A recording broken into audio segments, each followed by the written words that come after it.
Kaukaasia lambakoer on üle 1000 aasta vana tõug, kes pärineb, nagu nimigi ütleb, Kaukaasia aladelt.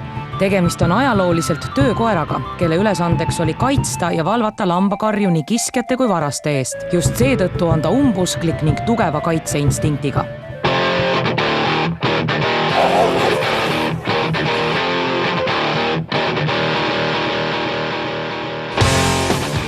Kui koer on linnatingimustes sotsialiseeritud hästi, et siis ta nagu väljaspool oma territooriumi, ta ei ole agressiivne. Ütleme, kui seal inimene just ei tule võõras inimene ei ähvarda omanikku. Või siis isaste koerte puhul muidugi liigisisest agressiivsust esineb. Et ikka 2 võõrast isast kokku saavad, siis seal üldiselt läheb ikka arvete klaarimiseks. Inimene ei ole kunagi enda kõrval aretanud kodulooma, kes oleks talle ohtlik. Ja nüüd millegipärast on ju nii, et kui see koer on toodud Kaukaasias siia Euroopasse, on tekkinud konflikt inimese ja koera vahel. Et see näitab ikkagi, et koer on nagu õige, aga siinne inimene ei ole suutnud õieti aru saada koerast. Kui inimese ja koera vaheline suhe on õige, siis on ta absoluutselt lojaalne oma perele. Kõik koduloomad, kõik inimesed, väiksed, suured, kõik on tema kaitse all. Mis on kindlasti väga iseloomustav tunnusjoon on see, et neil on omad ja võõrad. No see mingis elueas see lööb koeral välja, ütleme seal 1,5 aastat, 2. Siis ei pruugi enam võõrad külla saada. Näiteks kui nad varem tulid aias sisse, sõbralikult koer teritas, siis mingil hetkel võib see lõppeda. Et kui inimene on ikkagi võõras, siis see ongi koera jaoks võõras ja oma territooriumile ta võõrast inimest ei lase. Kuidas moodi ta keelab oma territooriumile tulemise, kas ta ründab või annab näiteks häälega märku? No ikka annab häälega märku. Ta läheb väga tõsiselt seisma teispool aeda, mõni koer ei pruugi isegi urista. Tal on juba selline pilk, et ta väljendab seda piisavalt selgesti, et võõral ei ole asja siia territooriumile. Ja kui võõras tuleb ikka aeda sisse, siis sellele ikka järgneb rünnak. Et see ei ole koer, nagu kellega võiks eksperimenteerida. Siin olen väga palju koera kasvatusest ja kindlasti on isendeid, kes on, ütleme, vähem agressiivsed. Et kui koer on leebemat tüüpi ja on kasvatatud nii, et kui omanik on aias ja võõras tuleb sisse, et siis koer on täiesti ükskõikne isegi. See on ikka, ütleme, 90% oleneb ikka inimesest, kuidas tema koer käitub.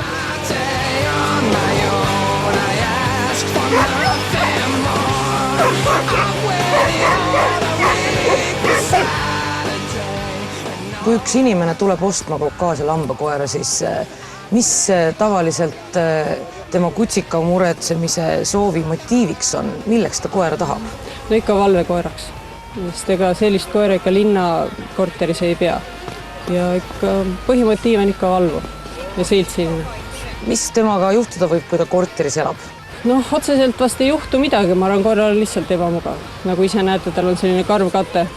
See on kindlasti koer, kes vajab suuremat territooriumi. Et seal linnakorteris ma kardan, et see mõjub ikka ahistavalt koerale.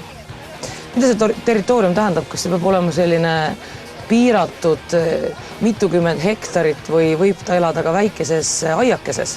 Võib elada väikeses aiakes küll, aga kindlasti on vaja jalutuskäike koeraga. Ja just seda liikumisvajadus ja teiseks jällegi see sotsialiseerimine. Et see on nagu pool, mis peab olema Kaukaasia lambakoera kindlasti väga tähelepanu all, kui inimene sellise koera võtab, eriti linnas.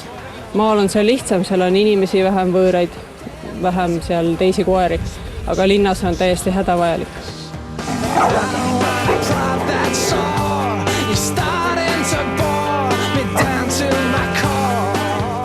Kuidas moodi koerte treenerid suhtuvad sellesse, kui inimene Kaukaasia lambakoera kutsikaga läheb näiteks kutsikate kooli? Kas on mingisugust sellist tõrksat suhtumist ka aset leidnud?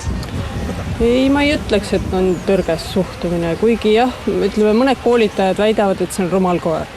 Et teda ongi võimatu õpetada, et ta on väga puupea täielik. No see ei vasta tõele, neil on lihtsalt teine temperament, teine motivatsioon.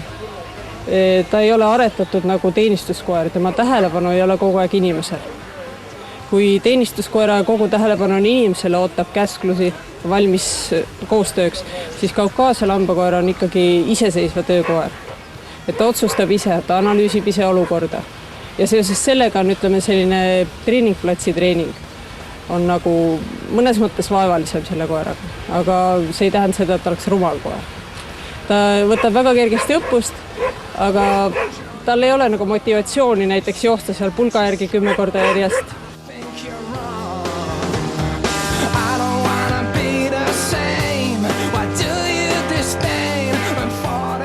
Ma ei ole näinud mitte ühtegi kutsikat, kes oleks potentsiaalselt ohtlik inimesele. Ja ometi, kui seesama koer tuleb suurest peast, ma näen, et nende vahel on täiesti vale suhe, kodus ta terroriseerib inimesi. Sellega inimesel õnnestub vahel siiski vormida temast kuidagi täiesti hälbelise käitumisega olema, mis on nagu tegelikult väga kurb, sest neid juhtumeid ikka esineb aastas korra, kus pannakse neid koeri magama. Seda ikka tuleb ette. Ja see ei ole koera süü. See on 100% on inimene ise valesti käitunud. Kõikidele, kes nagu soovivad seda koera omale hankida, oleks nagu kasulik Tallinnas. Meil on iga pühapäev, kutsikad käivad koos. Meil on kodulehel info ülemas Eesti Kenneliidu kodulehel saab meie lehele.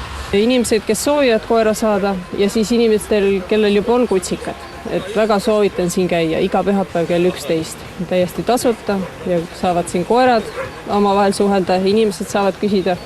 Ja see on nagu selline probleemide ennetamiseks meil selline kooskäimine. Need kokkusaamised on siis Hiiul, Hiiu jaama juures, Nõmme keskust edasi sõita, koera väljakul.